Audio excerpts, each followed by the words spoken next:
Come with us now, if you dare, down a rickety staircase into a dank, dark basement. What awaits? The Saturday Night Freak Show.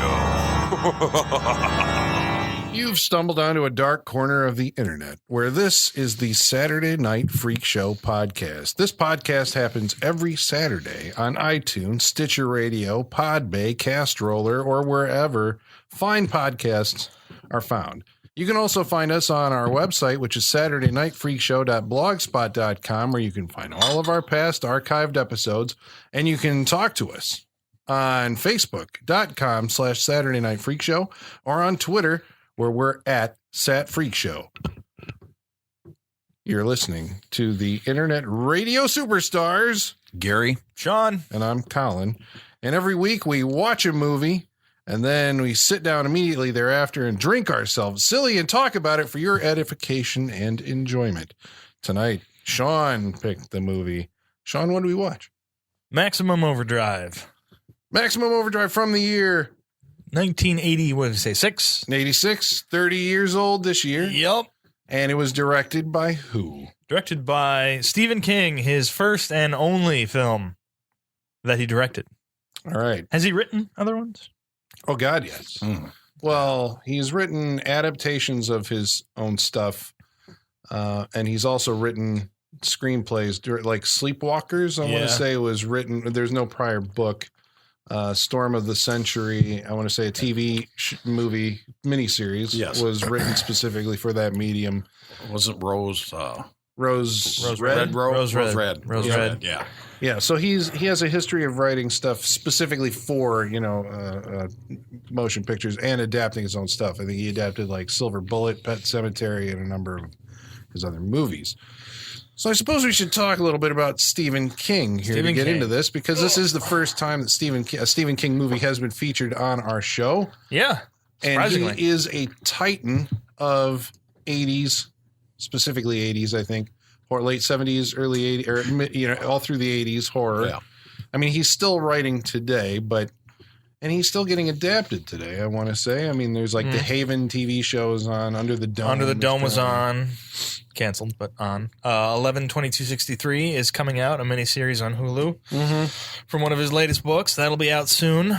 But it doesn't seem like today his name, I mean, now he's just kind of, the elder statesman of literary horror. Yes. Whereas in the 70s and 80s, there was a fucking he was the face of literary horror back then. I mean, that's if you really, who else was matched with him at that point? Barker, possibly. Well, yeah, but he came about during Stephen King's tenure as the king of horror. I think he was. Is that right? Stephen King, yeah, we can say that. Yeah, I think it's been applied to him before. Yeah, it had to have been. Come on. Yeah. I mean, he broke on the scene, I think, it was like Carrie was his first novel, if I remember correctly. And then like everything, and it was quickly adapted into a movie. I think that was what made it, that whole thing kind of caught fire at that time, because he wrote the book in like 76. And I want to say the movie was like 77 or 77, 78, somewhere around there. I want to say it was made into a movie before it was actually published. So they were making the film. Well, and then Firestarter was after that, right? Oh, God, yes. That was Drew Barrymore, Firestarter? That was made into a movie in 84. Yeah. But, I mean, the phenomenon... I mean, I know when you have, I guess your first movie is made by Brian De Palma. But again, Brian De Palma wasn't really, I don't think, a big name at that point. Carrie was the movie that made him a big name. I mean, he had done 4 movies, Phantom of the Paradise and Well, and I noticed some connections too that he had with horror as well. I don't know if you guys remember the movie Romero did Night Riders. Yeah. Stephen King's the yokel in the crowd, making fun of the guys on the motorcycles. Yeah. Almost like his Geordie, or what was it, the Geordie from Creepshow? Was Night Riders made after Creepshow? No, I don't think so. Because I remember, a period of time when George Romero and Stephen King, I mean, they were like the two, they were, because, I mean, you have to remember, listener, it's like, now we think of like Wes Craven and John Carpenter and, all these guys as like, the heroes of the genre, but I guess they were still finding their footing at this period of time, and so it was like George Romero and Stephen King, when they teamed up for Creepshow, which was another thing that he wrote, Yeah. for the screen, I think based on some previously written short stories. But that was like a big deal. These two, like, big horror guys were coming together to make this thing.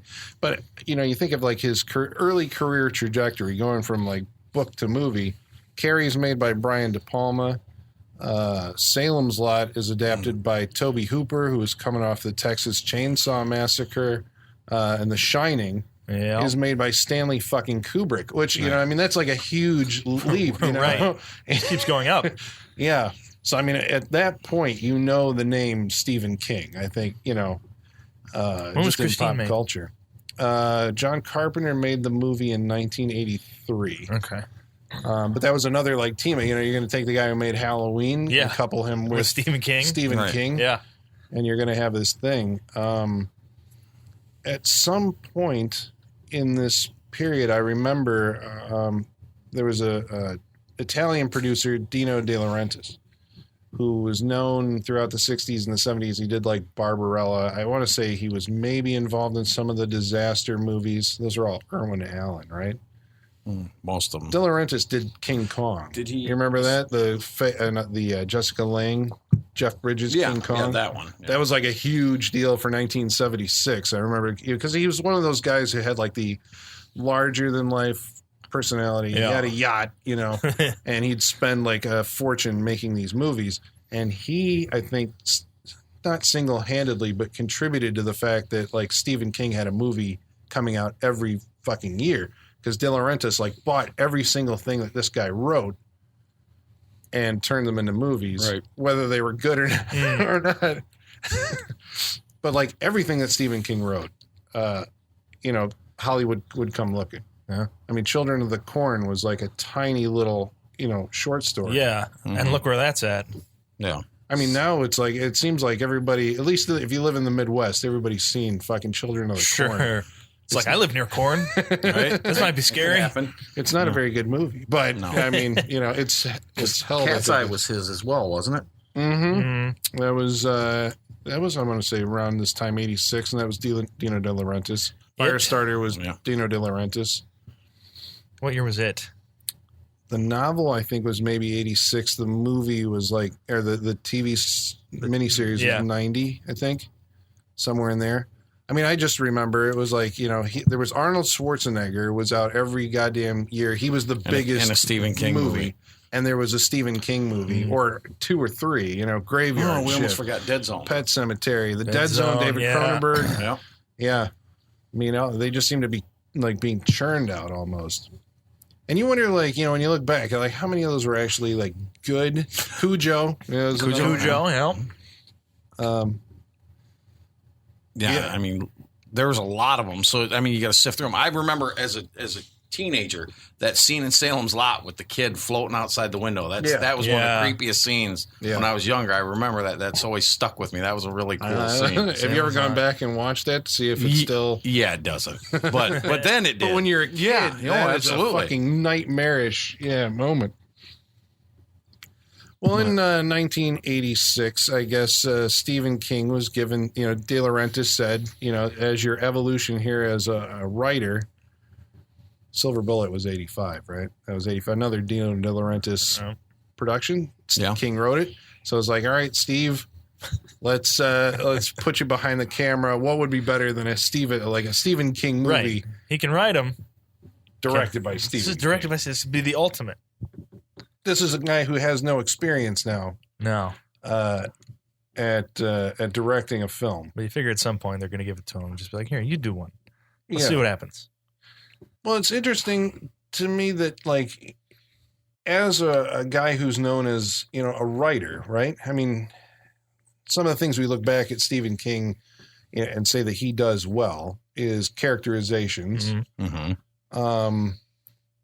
He's got these reoccurring themes, I guess, where it's like he draws up these characters and they have to make a stand against evil. You're either trapped in a small location, the smallest is, I suppose, the car in Cujo. Yeah. To, you see like the Mist, the grocery store, and the Mist, the truck stop in Maximum Overdrive. Textile mill and graveyard shift. Yep. And there's also the Misery. Did we mention Misery? Yeah, right. Misery, yeah. A bed. Yeah. Ugh, that still makes my head every time I think of that movie. They're doing that as a play right now on Broadway. It's got Bruce Willis. Yeah, Bruce Willis. Laurie Metcalf in it. Oh, that'd be good, Laurie Metcalf. Yeah. I'd see that. As Annie Wilkes, we got to go out to New York. Fuck. Boom. Happening right now. It's not going to go on for very much longer, No. I'm sure. But it always did kind of strike me as funny. It's like, here's a guy who's known for, making these scary books, and his opportunity to direct, he chooses to do a comedic route. Right. Because I remember the trailer for this movie says like, I'm Stephen King and I'm gonna scare the hell out of you. He's standing in front of the Green Goblin in the trailer, the Green Goblin truck. Yeah. He's like, I'm gonna scare the hell out of you. So it's sold to you as a horror movie. Definitely. Between that, the poster, which the one I saw, I don't know if this is the one. It's a semi truck with somebody like wrapped in the grill. That was one of the ones I saw. I don't know if that's the cover of the fucking thing, but the new one, I think, like we were talking about earlier, it's got the crack in the grill. It's a regular semi truck. Yeah.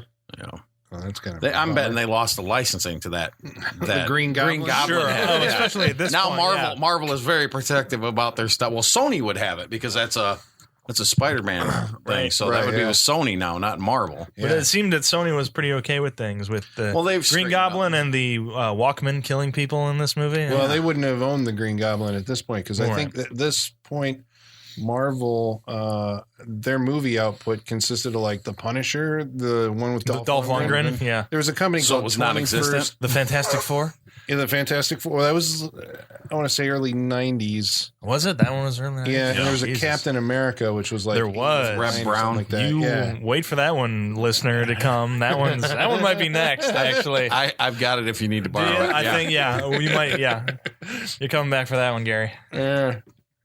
Yeah, there was. So I'm guessing that they didn't have like whatever. Their licensing thing was in such disarray. They were just selling it off. Well, you got to figure that's the era where they were having a lot of financial problems. So they were probably, hey, you want to borrow it? Here, give us whatever. Give us a grand and you can take the head. We'll make Stan drive the truck.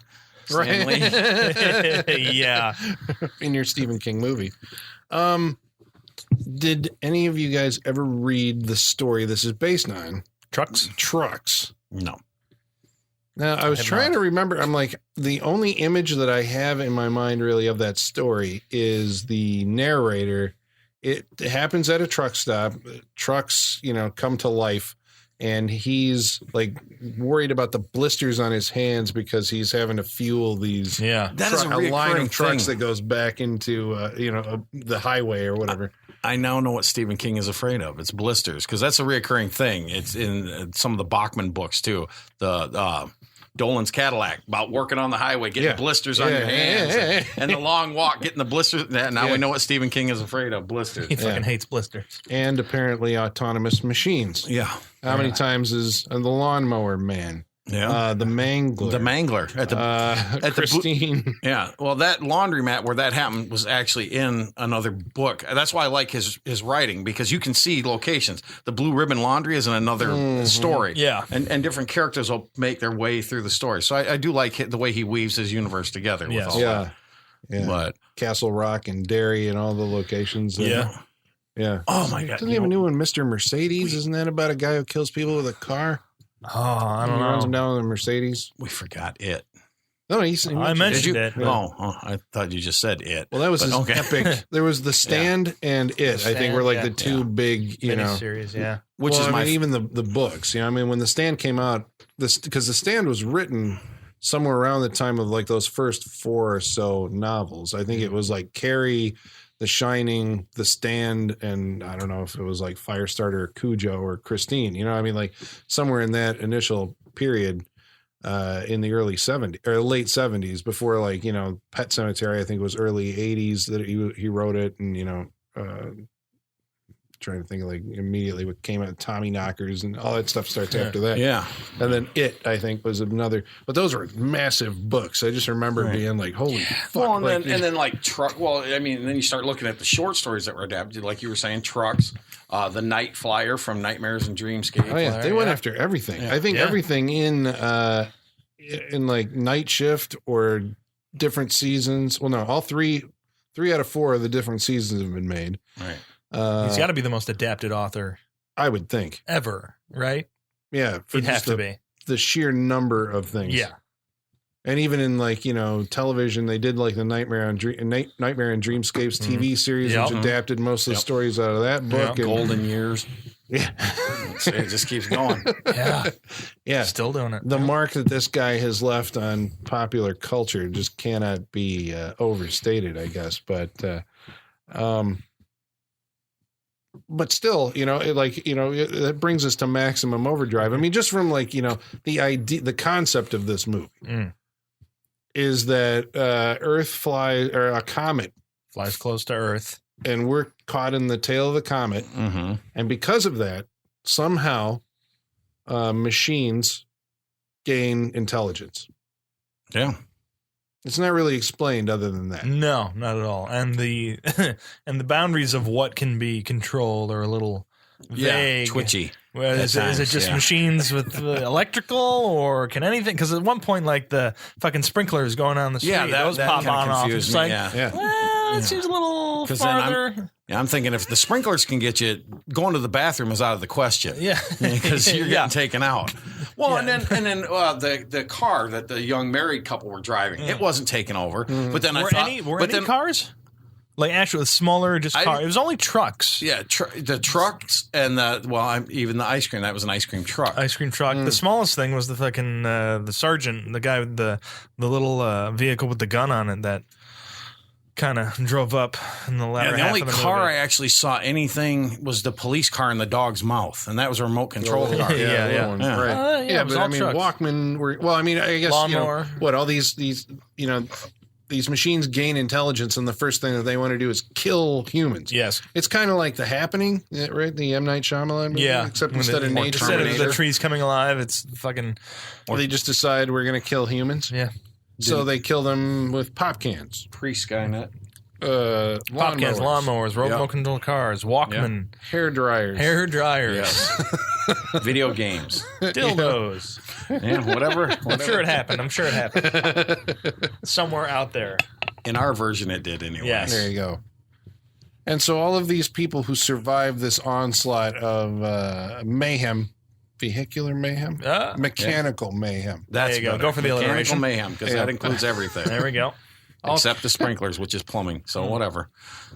That was the weirdest one. How was the sprinkler going to get you? I don't know. I don't know. It's just that one's like taunting. Maybe it's just snitching, saying, here's a human, like the burger thing. Humans are here. Right, Humans are here. Humans are here.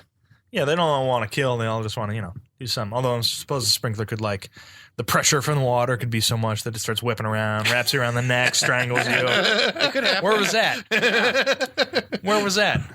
Like, at some point, he's just, like, the kid's driving down the street, and the sprinklers, like, all start wrapping around him, and he's struggling to get through and everything.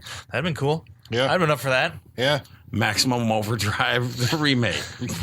Directed why by has nobody Sean. remade that movie? It has been remade, gentlemen. It was called Trucks, and it was made for, like, the Sci-Fi Channel or something. Really? Yeah.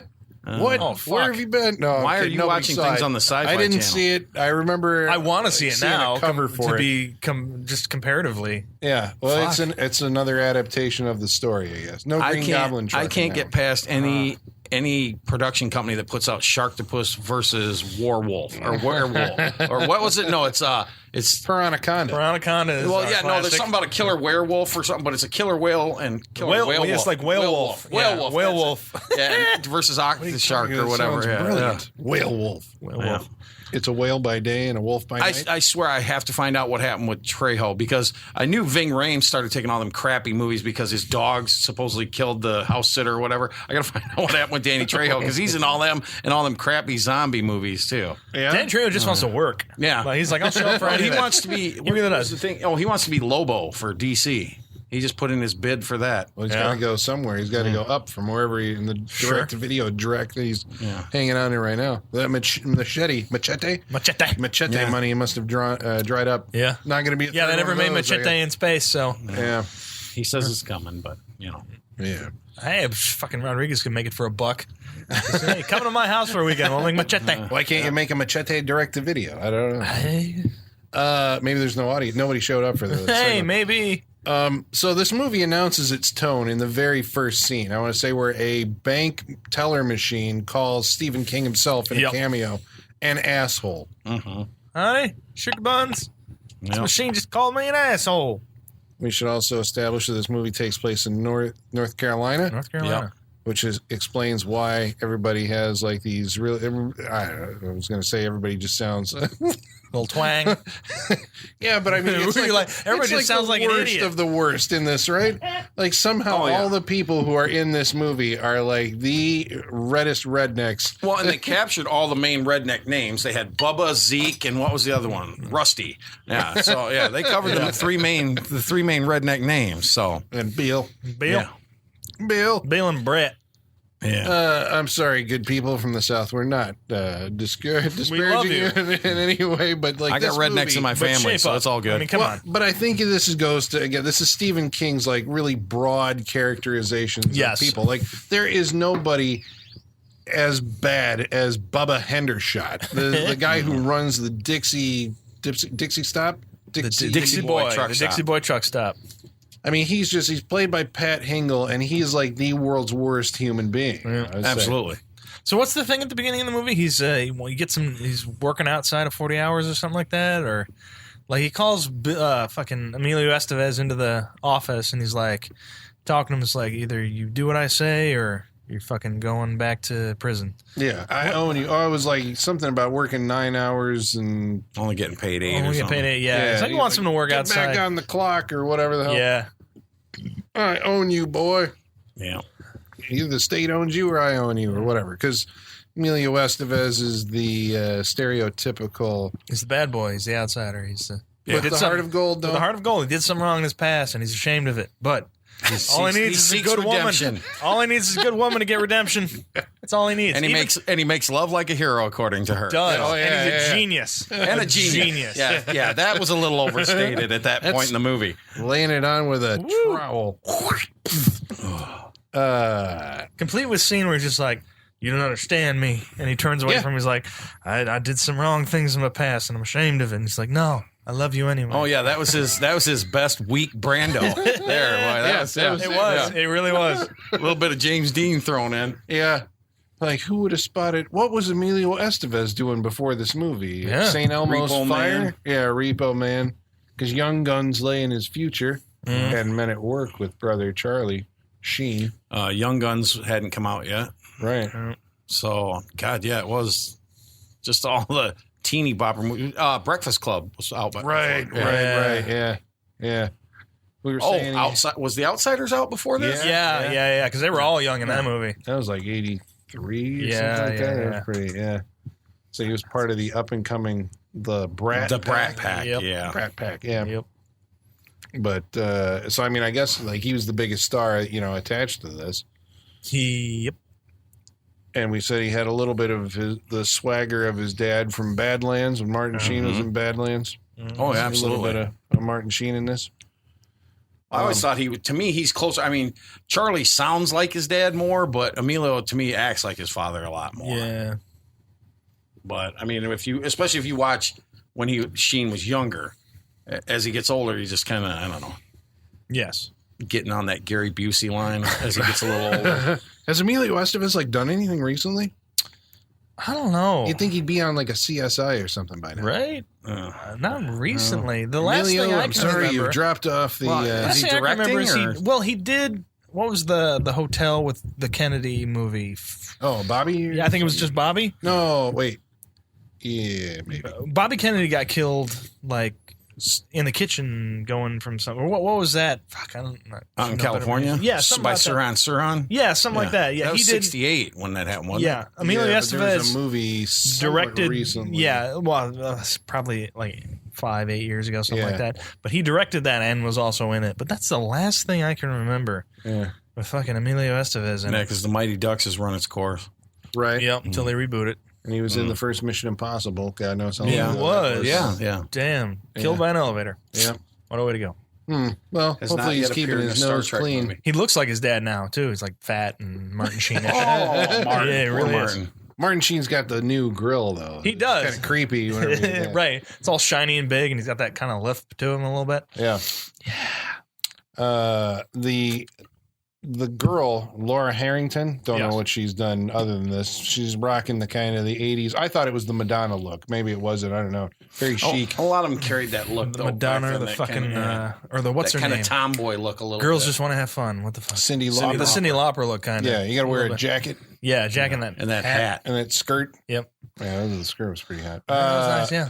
But I love the way, like, the first scene where she meets him. What's he doing? He's like filling up the. Was he Pumping gas or something, wasn't he? No. No. What the fuck is he doing? I thought he was like filling the gas back up. Or no, he was well, checking out the Happy Toys truck that had pulled over by itself. He was checking that Yeah, out. yeah, And yeah. then she come up behind and she's like, vroom, vroom or something. And yeah. Yeah. Yeah, and they're just like, hey, you're Yeah, cute. because I thought they were going to be buddies with the way that kind of looked. You know, like Yeah. they had met before. She Right, was yeah. just coming to see him or something. And Yeah. I was like, nope, they don't know each other. Nope. This is They just like, will what in are we about gonna do 5 now? minutes. And it really was. Like, wanna within just go 30 make seconds, out? it's like, you're cute. It's like, am I? Yeah. You want to go make out? Yeah. Sure. I don't know if to credit that to the 80s and the promiscuous 80s. Were they that promiscuous? We were whores back then. I wish they were more promiscuous. Or no, just, you know, continue, if you're Colin. Emilio What's the- Estevez, you, Yeah. you just, Yeah, you you look don't at have that. those You're problems, just crushing yeah. muff. You're, yeah. Crush it. You just got to beat him off Crushing with a muff. stick. Oh, dear Lord. Oh, let's just leave that alone. Oh. Well, this was before he wound up with Paula Abdul for a while. They were Really? They were an item for a while. Oh yeah. Boy. And Charlie was dating Ginger Lynn. So, Oh, yeah. That was that era. His harem of porn stars. Ugh. So the trucks all converge on this this truck stop, I guess, right? So Right. and there, so With no apparent purpose. what's the hierarchy? I guess because there's politics, right, with these machines. Vehicles? Oh yeah. Yeah, Well, the Green Goblin truck's the leader for sure. because it's got a face. Yeah. Sure. And there's like 2 other trucks that were mainstays, and then the rest of them were just. Well, there's the come and go. bulldozer. He's the muscle Yeah. because he can actually like bulldoze shit. Yeah, but he doesn't they come in the bulldozer and the army truck. They come in a little later. And, Like, at that I point- take exception to the term army truck. That was a skateboard with a gun on it, Basically. basically, and a steering wheel, so they could do the Morse code tap out. Right. Because I mean, if you looked at it, there was no pedals, there's no accelerator, there's no brake. So you know, What do you need that for? You're a machine. You can just like drive yourself all over the place. yeah, I guess. That's why I was wondering about like some of the things like you actually get to see like, you know, these gauges and switches all throwing themselves. Did but you I'm guys notice though when Tow Mater was at the first truck stop where the young couple pulled over? You notice he popped the clutch, right? The clutch came all the way up before the gas ever went down, so that would have stalled. I was like, I was thinking to myself as I'm watching this, I'm like, you know, I loved this movie when I was younger, and I'm watching it, and now I'm picking, and it's just, I guess you get jaded with the movies after a while. I still like the movie, but it's like you start picking out the little things, like, are there really palm trees in North Carolina, or just little things like that start to, you know, wear at you, and that was one of them. Just to pop in the clutch, I'm like, that would have stalled that truck. But you know, just little things like that. I don't know if you just get pompous or what. Just start watching. You're too going to many give a movies. pass to Yeardley Smith in this movie or no? What's that? Well, you're saying things that drive you nuts after a while. Oh God! Yeah, could Her she yell voice after anymore? 2 minutes. Holy shit. Yeah. This poor woman has a face that's made for voice Radio. acting. Yeah. She almost has one eye. That's how close her eyes are together. Yeah, they are. That's just It that looks like she's been smush sucked face. into a vacuum. Yeah, you're right. Yeah, it does. Yeah. Oh God, she's got the most annoying voice too. She's a part of the half of this newlywed couple. What is it, Kurt and Connie? Yeah. Yeah. And she just yells at him like all the fucking time. It seems like, Kurt, what do you do? Yeah. Oh. Curtis. Well, that's why I said in the movie when the beam fell on him, she was, Curtis, you dead? And I'm like, in about a year, he's going to wish he was. Yeah. Oh, Lord. She's a shrill woman. Indeed. Yeah. Okay. Well, and then her over the top kind of Southern accent too. It's like, oh, Yep. having listened to that, I'd have put a bullet in my brain quick. Well, I'd have walked out in front of the trucks. Hey, man, in small towns, you don't have much to choose from. Yeah, I guess. That's all you got. I mean, Curtis was at least a stand-up guy. He wanted to help and do things, and she's like, "No, you let somebody else do it." And what's all these big tough truckers are all just standing around hiding in the corner. They're like, "No, let Billy and Curtis do it all." Yeah, they're smart. Yeah, I guess. Until later on, they know. Until later on, when they're all just like, "What's going on? Somebody's shooting?" Yeah, they all die, or they can steal a ring off of a dead woman's finger. Yeah. Right. Who knows what's going on? And then just stand there while the truck runs we you were over. taught cosmic justice quickly. In that one, what happens when you steal from the dead? You become one. There you go. The 80s horror movie, The Lesson. Mm-hmm. Yeah. There is like a lot of vehicular deaths, which were kind of cool. You know, the movie actually did have going for it. I don't know. Were they? I thought so. Like, yeah. Because you don't see that that people getting hit by stuff, that kind of splatter that we got in this movie. Yeah. Like the obvious, like they packed a dummy full of fake blood and just hit that shit. Unless it's the Devil's Rejects, right? That right, might be like one of the better ones. Yeah. Well, you don't get that splatter like that, or just pieces. What looks like pieces of people just kind of flying everywhere. Yeah. You get that a lot in this movie. People you can see a couple of the trucks. They killed a kid. Yeah. They steamrolled a kid. When the ice cream truck was coming, it had brains on the front of its grill. I know. I was thinking, like, you know, for like if you're in a Stephen King movie, I guess one of the things that you're going to have to do is have like a lot of the red stuff in a hose, just so you can spray everything down. There's not like a lot of blood spray necessarily in the movie, but there's the evidence of it, like pretty much everywhere. Yes. I remember, I want to say, like, I had a Fangoria magazine that was talking about this movie when it was coming out. And this is the 80s again. So I remember at that point in time, the ratings board, the MPAA, was really hard on horror movies. They were cutting all the good stuff out of it. So God knows. Well, Siskel and Ebert kind of led that charge after the Friday the 13th. And they just hated him. I mean, like, you watching movies now, you have no idea. Like the stuff that in the 80s, they cut the living shit out of these movies, gore-wise. They just didn't want to see any of it. And I remember them describing an effect that I really wanted to see because, you know, the guy who goes out for Fangoria, the journalist, you know, is there witnessing this stuff happens and then he's writing about it. Article comes out. When the movie comes out, that scene's not there. But he was talking about the scene where the Little League coach or whatever gets beaten in the head by the pop can. Yeah. And I guess they had like one of those air bladders full of blood like on the top of his head and they inflated the thing and it's spraying, you know, there's a pinhole in it. Right. Sure. Because I think I've seen the picture of this and then it pops and it bursts. And in the movie, all you see is, you know, he gets hit in the head, falls down, and then there's like a ton of fucking blood on the on the ground. They're like, where the hell did all that come from? Well, it came from the shot that you don't get to see in the movie anymore. That's unfortunate. But there's still a lot of blood in this movie. Yeah. Like, I think the first time I saw this, and maybe the only times I've seen this, have been on TV. I'm sure it was on USA at some point. Prior to tonight? Prior to tonight, Get the fuck I out think of I here. may have only seen this on TV.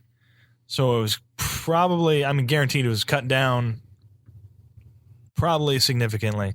But yeah, bloodier than I remember it, obviously. But yeah. You don't remember any scenes, like big scenes being missing for the television? No, edit, nothing. or? There's nothing in here. I was just like, I don't remember that being in there before. I think they just cut around everything at that point because you know, it'd be just the gore. Yeah, they just cut the gore shots. Like they would have never showed the Little League coach with the fucking hole in his head because I don't remember that. I remember him like laying there and everybody being dead. Even the kids get killed by the. I do remember catching on like USA Up All Night. Yeah, I'm sure it was Up All Night. And then I remember that because the knife turns on. It shows it turn towards her. She screams. Then the next thing it cuts to is it going across the floor at her. Yeah, because it doesn't show the cut going in into the arm and going into her foot. Yeah. No, I'm sure they just cut around everything. So this is pretty. Yeah, I got the full Maximum Overdrive in this. What was the line? The title line. The right. It was I was doing fine until every mechanical thing on the planet started going into Maximum Overdrive. 80s signature thing. Man. Oh boy! You just think of it like that line makes no sense out of it being the title of the movie. It's like what? No. But yeah, it kind of was a staple at that point. It's like, gotta have the title in the movie. Because when people go, bravo. Yeah. Oh, yeah. We get it now. You worked it in there. Yeah. You clever person. Mm-hmm. For some reason, I keep on thinking of Predator because they did try to work the title in, but the original title was Hunter. Right. So he's like, yeah, what is it? It's like, it's almost like he's tracking us down like a hunter. Like that would have been the title line. Right. They changed. It's like, shit. Yeah. They changed the title and the monster, and we were all better for it. We have anybody else of note in the Dixie Boy truck stop? Oh, A lot of bit players. Bit people that are in players. lots of movies. yeah. Giancarlo, that was his name, Giancarlo Esposito, yeah. He's been in a ton of stuff. Like I Breaking said, Bad Fresh. fame. And you brought up Usual Suspects. He's the Fed at the port. Mm-hmm. I don't remember that. I could go back and watch that. And Leon Rippey with hair is in this movie. Yeah. My favorite Does thing he not is have hair now? he plays Virgil in Beyond the think so. Law. I don't remember with what Charlie hair, but Sheen, the maybe. biker movie. Yeah. And he's Virgil in that. And then he was with Emilio Estevez in Young Guns too. He was the sheriff, Bob. He was in Cuffs. Yeah, he was in He's that. played Kane in Cuffs. And it feels like he plays like an asshole cop in a ton of movies. Yeah, he just seems like he's always the... He was in Life of David Gale. Everybody remembers that movie. I do. Congratulations, Thank Sean. you. Very good I like that movie. callback right there. I like that movie. Yeah. So what do the survivors do? How are they going to survive the night against the truck? The trucks that apparently have no purpose. Like, we just want to run circles around you. When we could just sit here and wait, not waste our gas. Right. And we don't, I mean, I can't imagine they wanted to kill them because they could have just run all the trucks into the building. Well, and that they was do very courteous mention- of the trucks. Well, they do mention at some point that Emilio Estevez figures out that they haven't actually rushed the diner because the diner's sitting on it's basically, it's got a basement. It's a hole in the ground. If you drove in there with a truck, you'd go right into the basement. You're not getting out. Right. But I didn't get that as an audience member until he said it. It's like, oh, that's probably why halfway through this siege, you know, it's like, that's probably why they're not coming in. I'm like, why don't they just fucking kill these people? Yeah. And see, that leads me to questions with the title card at the end of the movie. Yeah, well, we got to get to that. We will get to. But well, I mean, part of it is, the movie diffuses its own tension by the title card at the beginning, because it says that that for 8 days the Earth passed through the Rhea M comet, whatever, because it had. They broke it down to the second. Yeah, so it's like, okay, I get it. This is going to last for 8 days and then it's over. So, even one of the characters in the middle of the movie is like, you know what? I think if we just last 7 days, we'll be fine. Yeah. Brett comes up with that bit of wisdom halfway in the movie. Yeah, a lot of information. It's a girl. Well, she was listening to that report when the Bible salesman was fondling her in the car. And that's what she said. She said, "Did you listen to anything that man said?" She heard like 5 seconds of that guy on the radio. Said, "Get off the highway." That's all she heard. She's not getting. She only met Emilio Estevez Estevez for 5 seconds, and she understood he was a genius. See, this is why we should distrust her character. Emilio Estevez is a genius in this movie, and she knows exactly what's going on halfway through with little to no information. Trucks are alive, but I think it's the comet. What did the newspaper say? Comet passes near Earth. People watch. Fascinated. That's a wonderful. Well, somebody in the It was a slow news day. Otherwise, Emilio Estevez was the one talking about. Well, if it was aliens trying to repopulate the planet, they'd come in and do this. The broom. Yeah, the broom. Yeah, that was kind of one of those speeches where you're like, oh God. Yeah, it's like, well, okay. Yeah. So the trucks, as far as we can understand, like their main mission objective is to do an Indian circle around this diner and just drive around until they run out of gas. And learning that this is going to happen to them, they figure out Morse code. Mm-hmm. And they can communicate through honks to tell thank God there's a Cub Cadet or whatever, Cub Scout. Yes, that just got his merit badge in Morse code. I like how you went the machine route and called him a Cub Cadet. Yeah, bravo. Sorry, the lawnmower rolled in there. And, it's like, no, there's a Cub Scout. Segway. Yeah, who can understand the Morse code and realize that the machines are saying, come out and fuel us. We will not kill you. We need gas. But if you don't, we will kill you. Yeah. And they must have some kind of telepathy. I mean, we're assuming CB radio or something, but they are able to summon radio waves. Every single truck in North Carolina probably in the entire state, maybe out of state. Right, because it's the only gas station that exists. Right.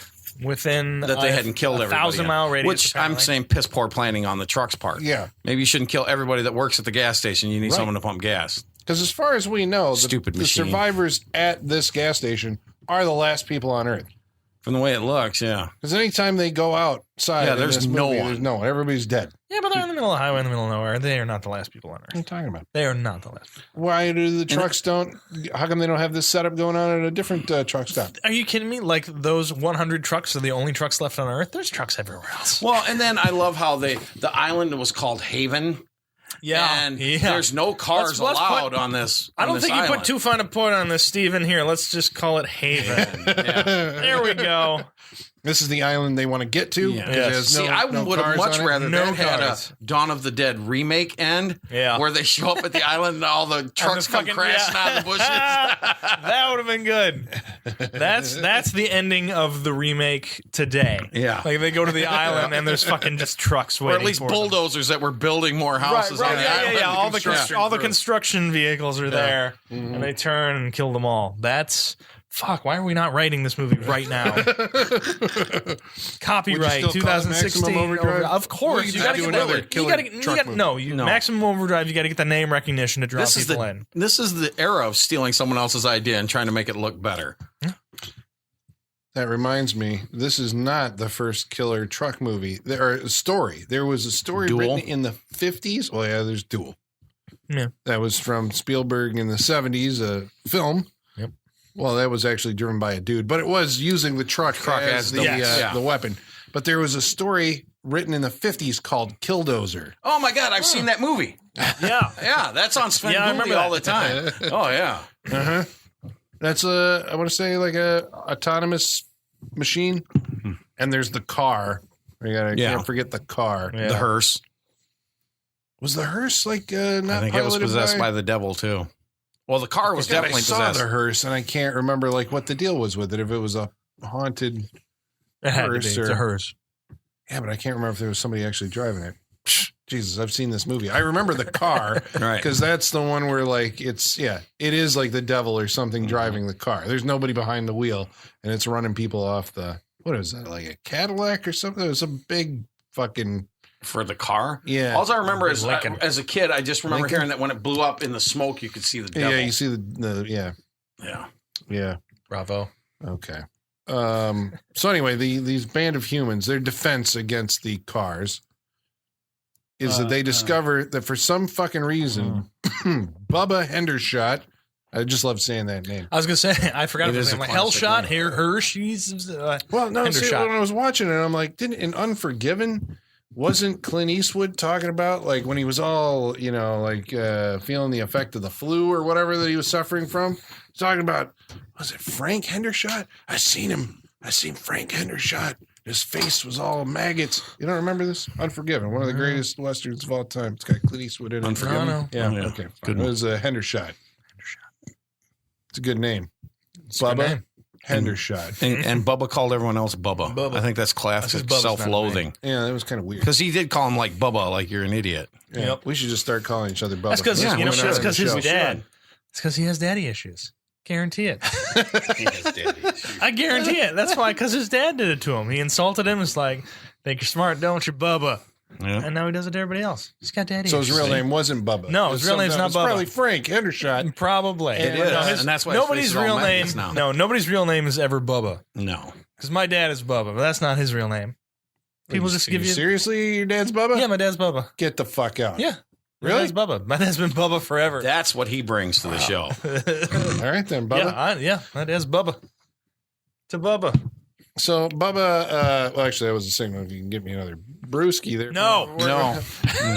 to your dad, Bubba, with an empty bottle. The Bubba has somehow amassed, because he's got to be like one of these, like, the commies are coming at some point. Oh yeah, right. He's a doomsday prepper. He's definitely militia. He's a doomsday prepper. It's like, fuck it, I'm out in the middle of nowhere. Shit goes down, and he has in his basement. And armor. Everything. Well, I mean, you would, right? Because, I mean, if, the trucks were coming, He has everything you need to get a visit from the Alphabet Soup Squad. ATF, DEA. Maybe that's why I don't get his character. It's like the fucking trucks are coming, right? They're attacking. They've killed people in your parking lot. Yeah. Plowing people over and into ditches and doing all this heinous stuff to them. So he does go down and, with his trusted companion Pigface. What's that guy's name? He looked like Joey. I had like a pig face. He did. Yeah, he did. Is that his son? It feels like it's his son. Could be. Bubba's son, or like Joe? His nephew, his dumb nephew. Why not? Always feels he's like the mechanic, nephew, right? Got the yeah. He's it one was of the Joe, right? I remember the name tag. Yep, Joe. And the other guy got killed. So, right. You guys always burned out by gasoline. Deke, when the fucking, what was his name? Deke or something? I threw up in his face. Yeah, and that looked like mud water or oil. That wasn't diesel. Yeah, what did they put in these? The gas back in the 80s wasn't as clean. Not as refined as it is today. And it wasn't that dirty either. Yeah. So he's got a bazooka because really, what else can you take on? A bunch of semi trucks with, but a bazooka. Well, that's a law. That was technically a law. Do you have to have a bazooka in your truck stop? You should. Okay. Most good truck stops do. Yeah, by law, it should be. Or the law. If I saw this movie, if you're attacked by a semi truck, you must have a bazooka within. If I saw this movie in the 80s, I'd probably go out and buy a bazooka. Fuck it, just in case. Because I'm sure in the 80s you could just go buy a bazooka. Well, we just saw in the movie. Everybody had laws back then. Yeah, I'm pretty sure you could just do it. Yeah. The law that you must own a bazooka, for instance. No, they're light armored weapons. That's what they're called. Is the law. Okay. Yeah. No. Suddenly it clicked in. I'm like, already. Okay, so he's got a bunch of automatic weapons and a bazooka. Yep. The bazooka is used a couple of times on the trucks. But what I didn't get, I guess, is that how come Bubba didn't open his warehouse to and everybody to the get teeth. A fucking weapon and get out there and because Bubba's greedy asshole. Yeah, there's always that guy. But this is a zombie movie and survive the machine apocalypse. This is a zombie movie. Like it's the one guy who's got all the stuff, but he hoards it for himself because he's just looking out for himself. He's like, this is for me. This is for my survival. And it's classic because the thing that finally motivates him to really get going crazy is they nail his Cadillac. You sons of bitches, I'm going to get you for. Yeah, and that's when they kill him. So, all right. There endeth the asshole. Now, I have a question about the bazooka. That was an underplayed moment. I was hoping for him that would be the they fucking killed Bubba moment, but right, the death's past kind of just because then the waitress with the death wish and the need to tell the machines that we created you, you can't do this. We made you. Yeah. And you think that line was put in there just because AC/DC did the had song, to be?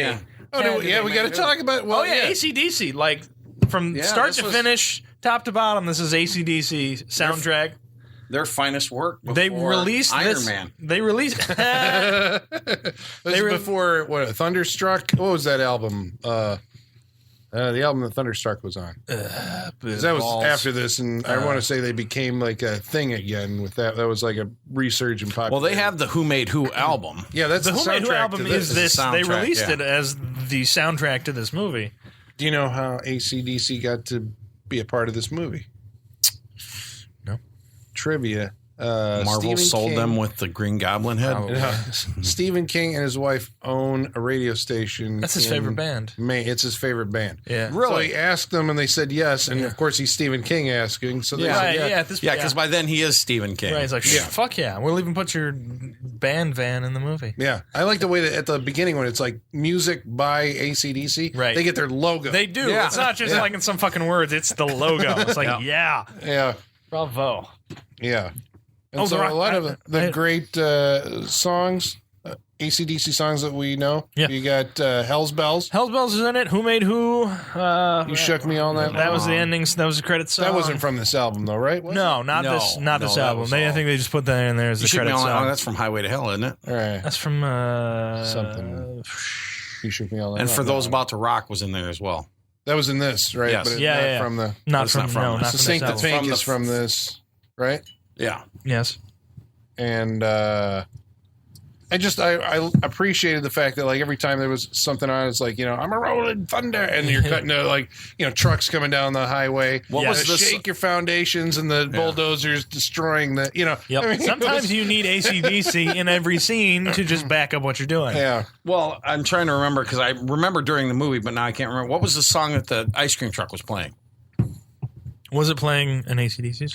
No, it wasn't an Or AC/DC just a song? Wasn't it the standard ice cream truck song? No, it was a song. Damn it! Now I'm not going to remember. I remember it during the movie. It was a song. I can't remember it now, but it wasn't an AC/DC song. Did they shoot the bazooka? Like, did they actually shoot the bazooka? I don't know. It seems in like scenes like that. I'm just like, did they shoot the fucking truck with a bazooka? Yeah, or it was that looks a special effects bazooka? Right, or like they just shoot it. It doesn't explode, but then they explode the truck. Yeah, I don't know. Because it looks like anytime they shot the bazooka, it just like because you it see looks the like they missile shot a going bazooka in there, and then the thing explodes. Like, did they shoot a bazooka at this shit? I only hope that they did. I hope they did. Yeah. I hope they had someone special on set shooting a bazooka at trucks and blowing up. Should have looked in the credits. Was there a bazooka wrangler? Yeah. Blowing up Miller trucks and toilet paper. Well, yeah, and they showers everywhere. Yeah, oh yeah, wonderful. That was actually pretty good. I like that. The toilet paper, they blew it up, and then there's just streams of it over the fucking smoke and everything. That was good. Even up on the island roof for the truck or for the fuel island. Yeah, oh yeah. Just, I mean, that has to be like part of the reason that as Stephen King, I guess, that you want to do this movie, right? I mean, it does contain a lot of scenes that are just kind of. I mean, they have their own. It's fun to watch. Yeah.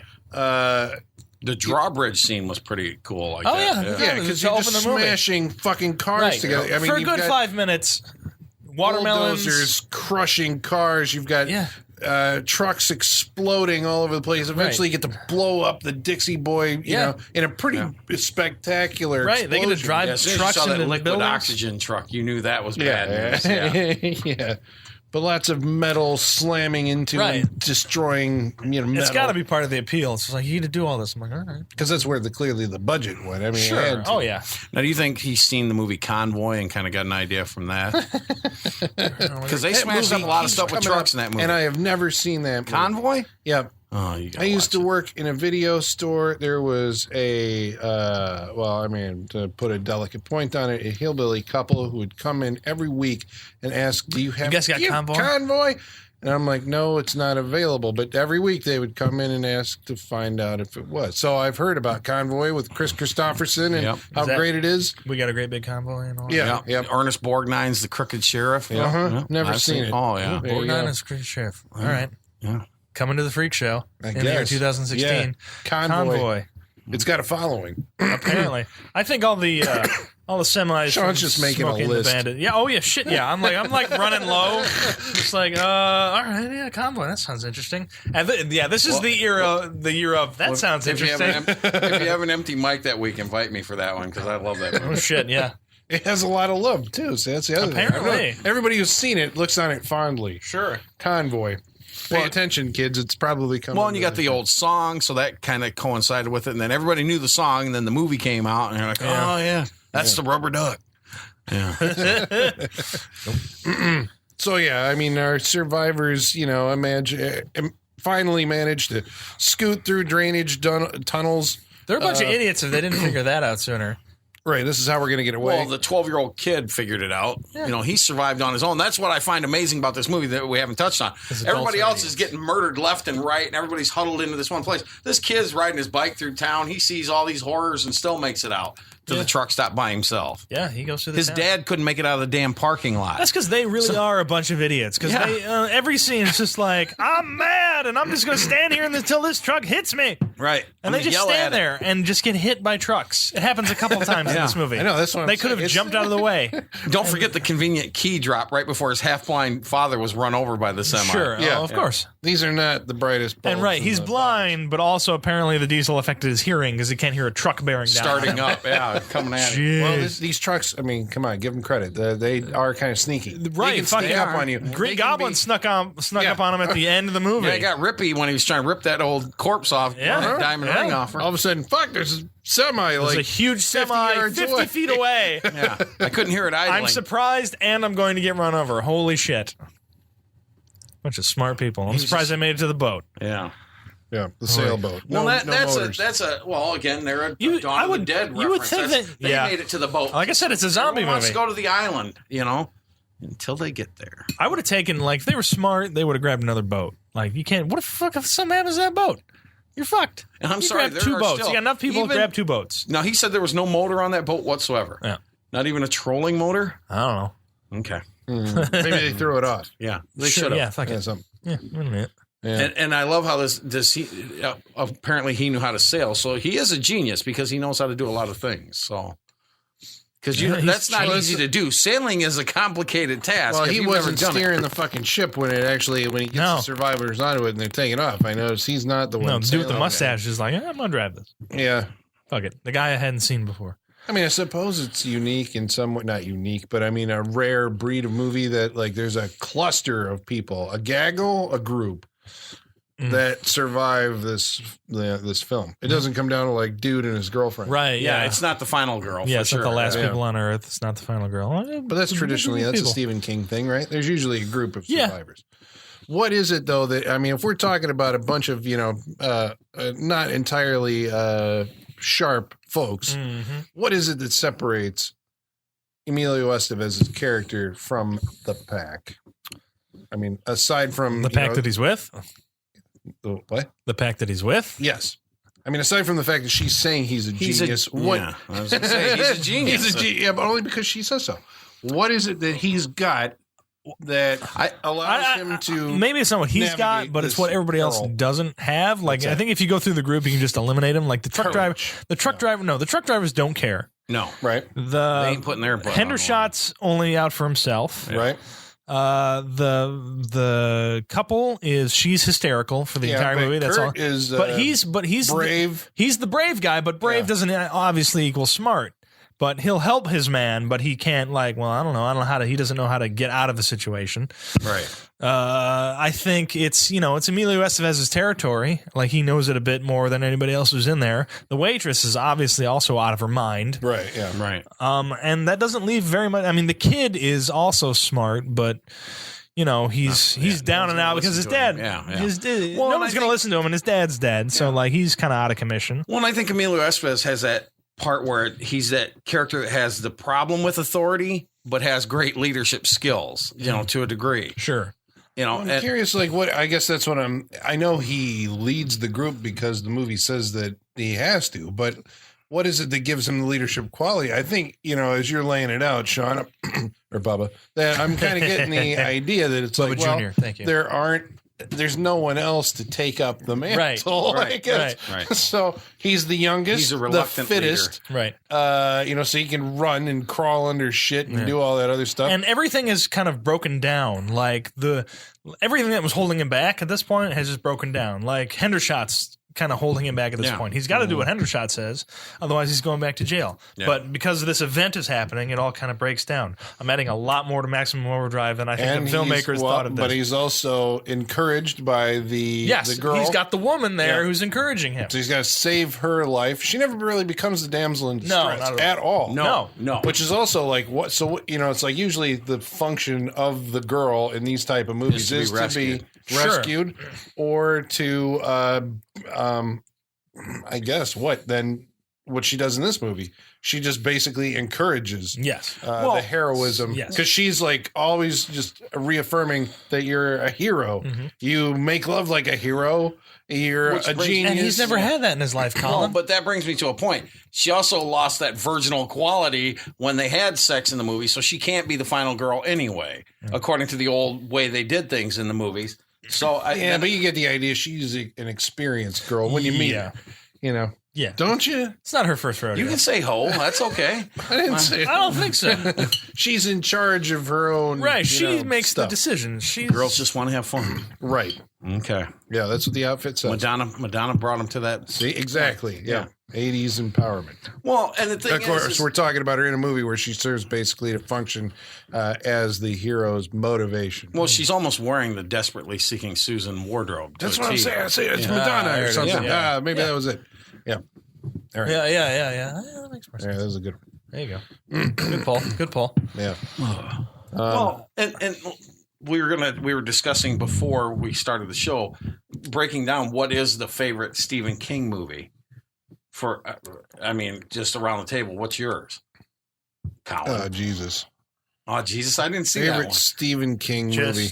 No, we're just encompassing everything, whether it's directed, written, produced, whatever. That's what, based on the Stephen King movie. Okay. So not, because The Stand, the book, is like one of the greatest things I ever read. I think. Right. We'll do both. I don't know how we'll do both. We'll do book and movie. I am a big fan of Pet Sematary, the movie, even though I think you would do it different if you were to do it today. Yes. I mean, there's a lot of problems with it, but it's just eerie. That's the one I grew up with. That scared the shit out of me. Yeah, it just deals with like a taboo subject. And it's killing kids and coming back from the dead and everything. Yeah. And that whole thing where he gets hit by the semi is like, oh, Jesus. Yeah, there's that. Yeah. And that shoe just tumbling across the street. Oh, I saw that as a young kid. Sure. Definitely. And at the end, his spoiler alert to everybody who hasn't seen Pet Sematary. I mean, come on. At the end, where just like his wife comes back and just like cuts to black and it's him screaming and everything. It's just, ooh, that is it. And the old lady, her mom was Zelda. Zelda in it, and Fred Gwynne's in this movie. Fred Gwynne's in this movie gets his fucking. So the visuals are, it does. It really Maybe does. that is my favorite. I don't know. I own that one, and I have the Shawshank Redemption, which I think is one of the because that forgotten ones. Well, that was different season, but it's different. Because Stand By Me was 86 too. The movie based on the body. See, they're all coming back, man. They're all coming back. Has to be the most Graveyard Shift. Yeah, you say that one already. All right. So maybe I'll go with. We're lacking anything else. Pet Sematary. Book. The Stand. Or The Shining. Shining was really good too. Okay. For me, movie or The Dark Half. Cujo. You say The Dark Half. Cujo is my favorite. And that brings me to a point I'm going to talk about in just a second. But Cujo is my favorite movie. It's just that desperation, being locked in, and that animal's out there. And it's not because he's vicious or hateful. He's sick. He really can't control himself. Rabid, right? Yeah, that's one of my favorite movies. Have you read the book of that? Because Cujo, you get inside his head, he talks, and you're inside the head of the dog. That's where I'd go movie over book with me. And as far as my favorite book is Nightmares and Dreamscapes. I love the short stories. What's your favorite short story in Nightmares and Dreamscapes? Gramsci. Where the kid gets abducted. Popsy. Popsy, yeah. Where he gets abducted from the mall and he keeps telling him, my Popsy's coming. And the guy's like, yeah, shut up, kid. And then the van, the hood of the roof of the van gets ripped off and his grandfather's a vampire. Yeah. So, that is Chattering Teeth in there? I think that's Chattering Teeth. That's in Nightmares and Dreamscapes. It might be. Yeah. I remember, what was Crouch End or whatever, the H.P. Lovecraft thing. Well, here's one that bothers me. Now, you mentioned The Dark Half, which we hadn't mentioned up until this point that you brought it up. When King wrote as Richard Bachman, they went through this whole thing. I read The Regulators, and it talks about how this story was found after Richard Bachman died of cancer in 1985.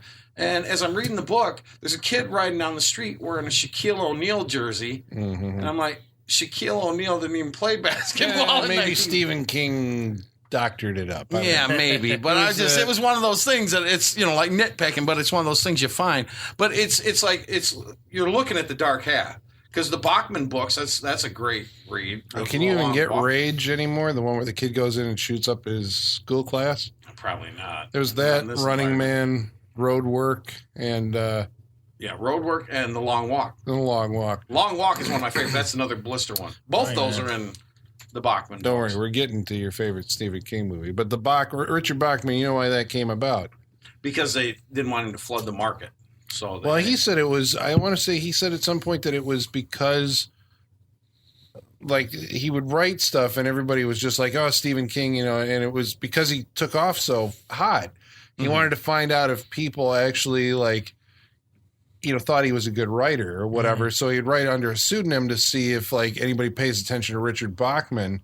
And then some fucking, I think it was a literary agent or something, was like, this reads like Stephen King, and tracked down some copyright checks or whatever. And that's what inspired The Dark Half. Oh, okay. And it's like, okay, now I'm going to kill off my alter ego because he's been exposed, you know? Well, and this isn't a King, but In the Mouth of Madness. I always thought King kind of inspired that a little bit. Oh, to be sure, yeah. It was like a cross between Stephen King and Koontz and H.P. Barker. Lovecraft. Yeah, Koontz. Lovecraft, too. The poor man's Stephen King. Right. Yeah. He's Actually, extremely prolific. He's got some good He books. is as well. Like I've read more Koontz books than King books. To tell you the truth, he's always been my author as Mr. far Murder. as that goes. Yeah, but What was your favorite Stephen King movie? I think it gets the edge over Pet Sematary, but it's almost a tie between those two because I grew up on Pet Sematary and it. Those are the first two. Because it scared the shit out of me. First of all, it's a clown.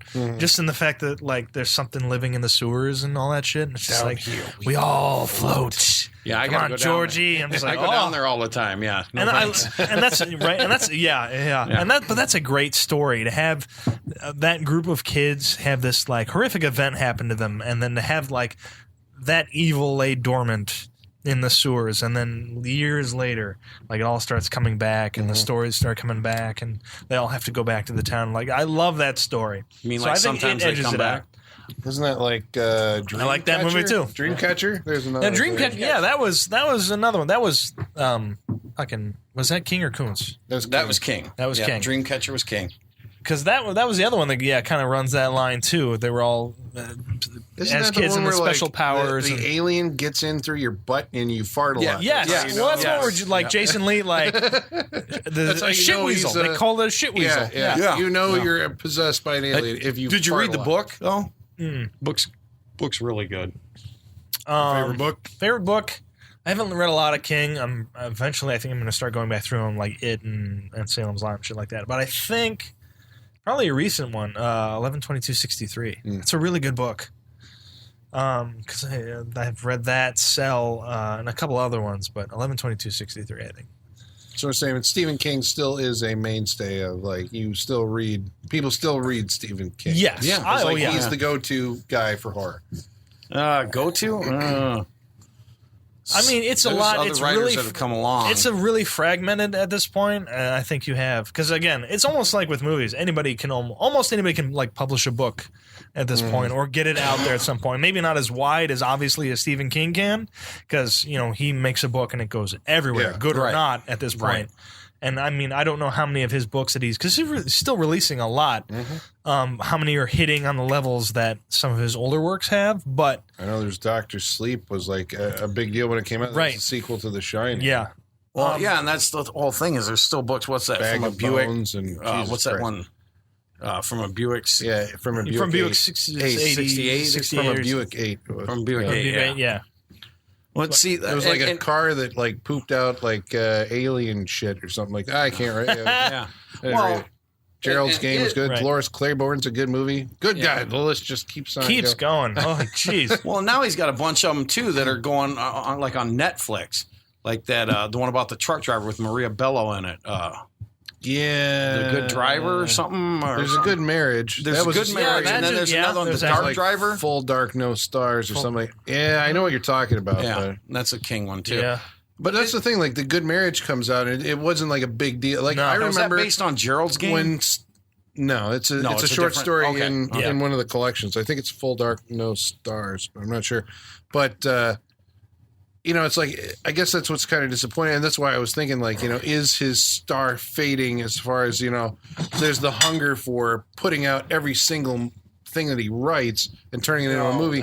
In the 80s, it was like you went to see every single fucking thing that that came out that bore the name had Stephen his King. name attached. But how many of us have seen Hearts in Atlantis? I mean, come on. How many? No. That's what I thought. No. Anthony Hopkins, Nicole Kidman, Yeah. Hearts in Atlantis. I know it, but I have not seen it because that did not look like a movie I would want to see. Right? Yeah. Woo, no. But wait, what was? Oh, that was fucking. What? The success of this movie. That was the other thing. Like this was.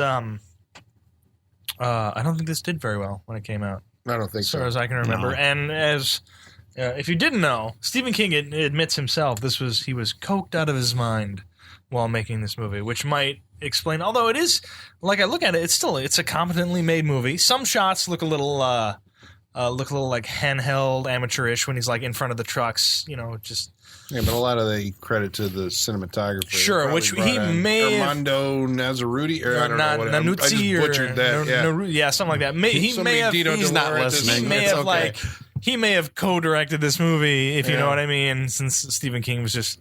So do you think Stephen just sat in the chair and goes, "Yeah, it looks good. Yeah, we'll go with that. Yeah. Oh, looks really good. Oh, somebody hold my mirror. I got to check this shot." Well, he's always had like these very like frank, I think forthright and frank passages like in his books where he talks directly to constant reader. Yeah, well, see, they talk about that in a documentary called American Scary, and they're talking about how, in movies, they'll step outside the movie, and they said, the good authors like Stephen King, they'll do that. They'll step outside and go, "Hey, kids, that wasn't a good idea."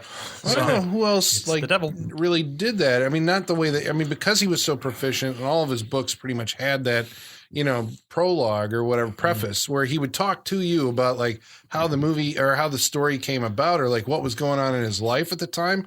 It like really gave me an insight into how writers work, or at least him a little bit, But the like thing his that writing was a little therapeutic almost. Well, he says, he says that he, would explain. I guess he wrote books, Danse Macabre and On Writing about writing it, the process of writing itself. But the thing that, that I thought was interesting was that, having read a lot of that early stuff and during this period, he was very forthright about his alcoholism, right? He suffered in the 70s, it sounded like, and then it sounded like he conquered that demon and he quit smoking. He used to be a smoker. But what he doesn't talk about is the massive cocaine and drug usage. But this newer interview says that, like, he doesn't even remember writing Cujo. If you can believe that. He's like, all those, he's like, I can't even remember writing those books. Those are some of those early books. And I want to say he's, he gives descriptions of like, writing over a typewriter with Kleenexes shoved up his nose to stop the blood from pouring out onto the paper. And he was afraid that once he stopped doing drugs and getting drunk, that he would be unable to write. Right, he would just lose it. And so I guess there was a period of time where his wife and kids basically said, like, look, this is it. Either you fucking clean your shit up, or they poured all his shit out in front of him. And it was like, this is it. You're losing us or you're doing this. And so he quit. And I guess he said that the worst thing that could possibly happen did happen. He couldn't write after, while he was sober. And he said it was just, it was like learning to write again or something. He said he had to do it, one word at a time. And I think they said the first novel that he did sober was Needful Things. So if you can figure out Needful Things, there's another one. I was gonna. So that was what I was trying to think of. That fucking story is Salem's Lot. He has the same reoccurring, themes. You've got the town under siege from the thing that moves in and corrupts an entire American town because of it's the devil. Because of their, who human nature is. He takes advantage of it, and they all, kill each other. I think that happens in The Mist and, a number of, absolutely. Not so much in this, right? In this, I was like, has he ever had a religious character, like who represents religion, that he doesn't mock in some way? Like spiritual characters like, who's the old black lady in The Stand? Grandma someone or Mama someone or Mother something. Mother Abigail? Yeah.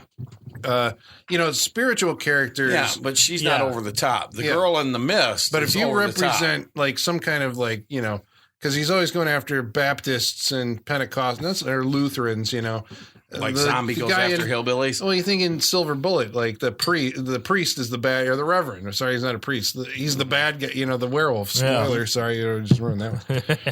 But there's like these things that keep popping up in his movie. This is turning into my wrap up, and we haven't done Igor's mailbag yet. Oh shit, Igor! Masters, the mail. I've got the mail. So many letters. Our followers are rising. Well, thank you, Igor. We do have some messages, at least a message from Facebook.com/Saturday Night Freak Show. Again, if you want to reach out and talk to us about this episode or anything else that we've done, and we appreciate you new listeners who are liking our pages and Twitter. And comment if Twitter. you actually type in Facebook.com/Saturday Night Freak Show instead of just going to Facebook and searching for us. They just I want to know if you do and that. they click like. We like that you do that, but you know you can talk to us too.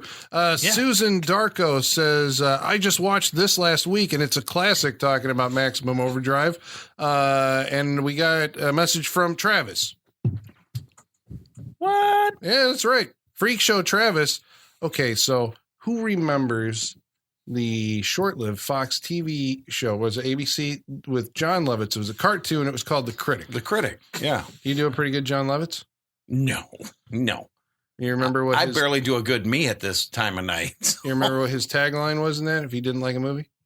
It stinks. Yeah. There you go. That's Travis for you. Oh, boy. The comedy of John Lovitz. He's summoning John Lovitz to give us boy. So he didn't like Maximum Overdrive. So if Travis was here, He would have been a no vote. yeah, he would have hated Maximum Overdrive. Well, and it's like anything else. I think it's if you grew up in that era, it's the things you cling to and that you care, that you love. Because I mean, we went from that to your 1408. So it's a balance. 1408. That's another one you didn't mention.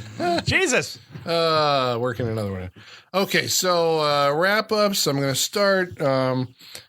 I want to say it's my third go around with this movie, having seen it not in the theaters, but somewhere around its original release back then. I remember not being a fan of it because I remember thinking more so I had this feeling now, I guess, than then. Then I was just disappointed it wasn't a horror movie. This time around, you're sitting there going this is a writer. Now we have writers making movies.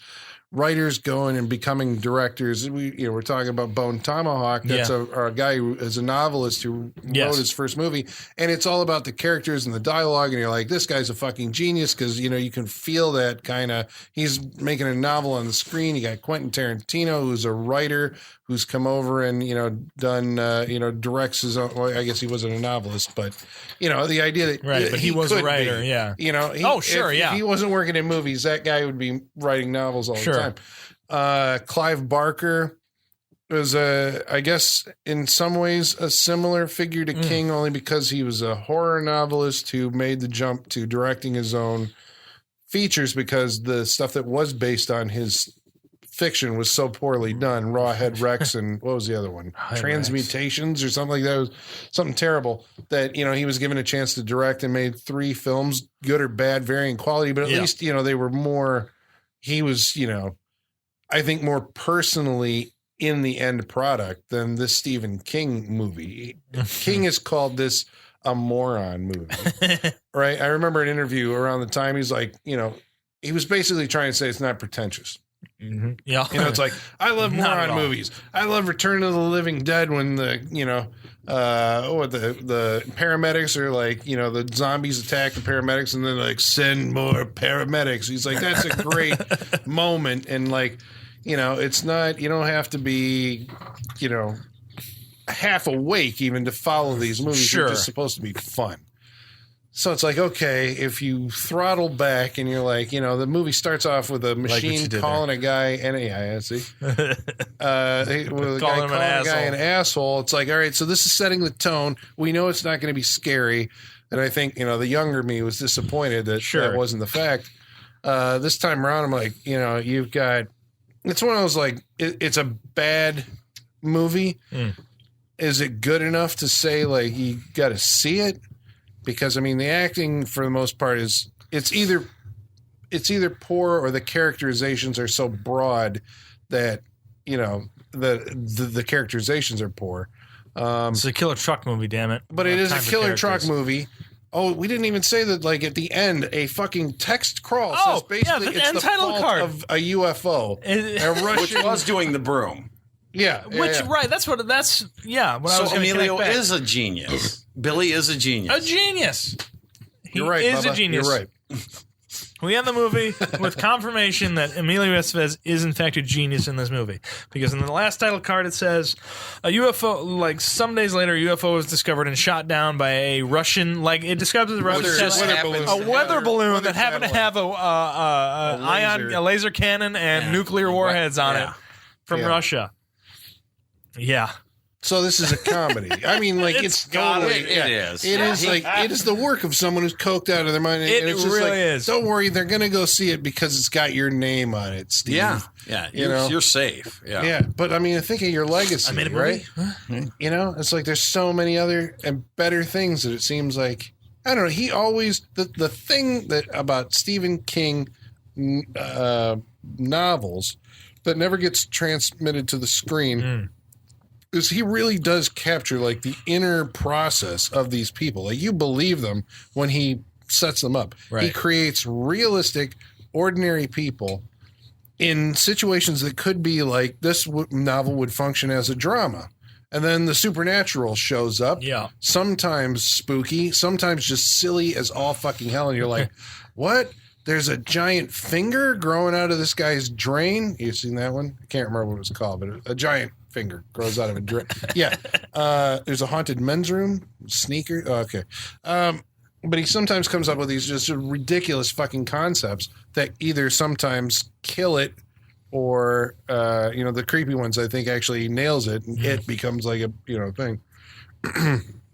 So, but that's hard to translate what's going, to make these realistic characters present in his movies. I was thinking Riding the Bullet maybe is one of the better ones that capture what it's actually like to read a Stephen King story because it uses narration and it jumps around in time and it feels more like you're reading a novel. But Green Mile. does that have? Are you just throwing out names? I'm just throwing out still that. We gotta get them all in there. I'm saying, like, we haven't mentioned it, so I'm throwing it out there. So yeah, would I recommend this? I don't know. I was entertained by the amount of twisted metal. Nobody. Okay. It's a video game. I love it. Yeah, I didn't love have any that game. connection to Stephen Sweet King. Tooth. Oh, Go no, ahead. Yeah, that's a great game. All right. So that was kind of fun to watch, but it does get kind of boring watching these humans run around doing nothing. So whenever the trucks are killing people or smashing shit or blowing up, it's like, meh, it's a passable Saturday night kind of movie. Saturday bad movie night movie. Gary. Okay. I agree with you. A lot of King's writing to me, his descriptiveness and the way he brings the characters to life, you feel involved and the crossover in the different stories. And this story just doesn't seem to have any of that. I catch it with a lot of the other things. Like I said, the Blue Ribbon Laundry and Mangler, different things. I remember the connections and feel that. This movie, like, I don't know. He has so many great things out there. And then you look at this and he has some bad ones too, though. Like I said, 1408, I am not a fan. I like the story. In fact, I listen to it when I'm driving. I'll listen to the book on tape or whatever, audio. Book on tape. Good God. It's a book on. I'm old. It's a book. Okay? It's still. I mean, I know it's. You can call it whatever you want. What is this tape It's still you a book speak on of? tape. Yeah. It really is. But anyway, so then you look at this, and it's a fun movie as far as, like you said, smashing up vehicles and just cool stunts, things like that. Great acting, not really. A lot of bit actors thrown together. They do their little parts here and there. Emilio Estevez, though, this is where he's all over the map. He goes from his dad to Brando to Dean, back to him, and it just feels a little forced at times with him, I guess. But is it the writing? But it's some of those. I don't think scenes it's are the. just I don't like- think it's the writing. I think that's It's Emilio. just there was nobody there to direct him. Yeah. Like, don't do Brando right It's now. it's like he looks up from her line. It's like, Steve, what should I do? Yeah, whatever you want, man. I don't know. You want a line? Will a line help you I get don't through even remember the writing scene? this. Do a line. That'll help you. You want? Who wants do a line. lines? Yeah, lines. Oh no, not those, Steve. No, but I need my line. Lines. I mean, I do like the movie. I do have fun with it. That image of the truck with the Green Goblin, that's always been, you remember that from childhood. Yeah. I guess I'd have to almost go with your recommendation that if you want to have a fun time, get a bunch of people together like we do, get together, watch it together, drink while you're watching it, and have fun with it. Nitpick a little bit. My biggest thing, like I said, some of the vehicles, questionable, but I don't know, the girl and him, that just seemed way too convenient, happened way too fast. Even for the 80s, that was pretty quick. But yeah, I'm looking at The 80s there's or so the many good old more. days. There's so many movies I love more than this. if you look at even the Stand By Me's, things like that aren't necessarily horror. You know, the characters are more, you get more involved. I didn't feel involved with any of the characters, really. Billy a little bit, I guess, but not, I didn't have, if they'd have whacked Billy 10 minutes into it, I'd have been okay with it, you know. We got that good, Rebel Without a Cause. Just that look away. But you captured it, though. That look away, like, no, I'm dirty. Don't look at me. Look at me. Don't do it. I'm tainted. Yeah. Don't. I mean, I'm going to recommend it just because if you're a Stephen King completist and you want to see all of his works, you have to see this movie. Again, if you are a completist, you have to see this movie. That's like a project right there. Now that we're naming all these things. Yeah, after all that. Really, sit down and watch that. That's a good month worth of watching things. So where in the list of like 30 to 50 odd Stephen King adaptations? 49. Ooh, that's not a recommendation. Let's see it eventually. Well, but it's still above 1408. 1408 is 50, so this is still above that. I like that movie. I don't know. That was much better than Maximum I like Cusack, Overdrive. but I don't like that movie. I like the story better. He's got some really weird ones out there, I guess, that don't really translate for me. I'm trying to think of the bad ones. Bag of Bones was good for half of it, then it went to shit in the second half. Yeah. The bad ones are like Rose Red. And I thought Storm of the Century was bad. And Storm of the Century is remake bad. of The Shining was bad. Okay, while we're on remakes, and I wanted to mention this and I almost forgot, but I want to bring it up in my wrap-up. They remade Sam. Happiest remake that got canceled was the remake of It, where they were using the kid from Meet the Millers. We Are the Millers. And Cary Fukunaga was going to direct it, but the True Detective, but the studio wanted something. It sounded like inoffensive as far as making. Well, see, that's another problem. Let's face it. With horror, that's the biggest problem we have nowadays. Is we try and make everything PG-13 so we can get a bigger audience, and we lose a lot of the good horror movies. You know. Yeah, that would have been maybe it would have been shit, but I think it would have been a good movie. Cary Fukunaga doing It. Oh, I was in. The plus side, they are still talking about The Dark Tower. Yes. There's been talking about The Dark Tower for fucking years. And The Stand, I think. I haven't read a book. I've read half of the first book.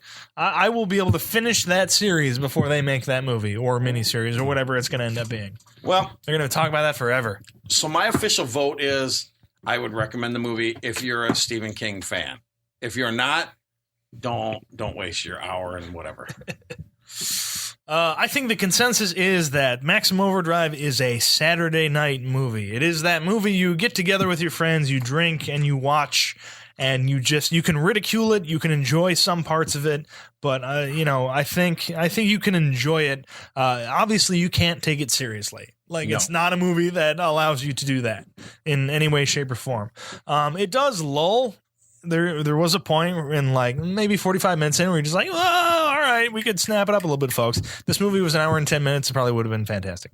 But I think it is. Get together with friends, drink, watch this movie. I think that's the best way to enjoy it. And I think you should do that. Get your friends together, drink, and watch Maximum Overdrive. And put in your own dialogue. Definitely. Sit there, talk about it. I think you can enjoy this movie, and I recommend it. Were you having the best day of your life until every goddamn machine on the planet went into Maximum Overdrive? I was. I really fucking was. And then, god damn it. Oh. All right. Well, that's Maximum Overdrive on this week's Saturday Night Freak Show. Next week, Brent will be back, and he is picking The Beach. I'm assuming this is the Leonardo DiCaprio Beach. So is there a theme here? It's 2 Leonardo DiCaprio movies. He's really itching for Leo to get the Oscar. I think so. I think it's just like I'm threatening to show Leo movies until he gets an Oscar. Or it's the year of Leonardo DiCaprio. We have enough movies to make that stretch. That's all right. I'm sure. Yeah, right? He's got plenty. Sure. He's got enough Scorsese movies to make it to the end of the year. Yeah. Okay, so that's next week on the Saturday Night Freak Show, and until then, the basement is going dark.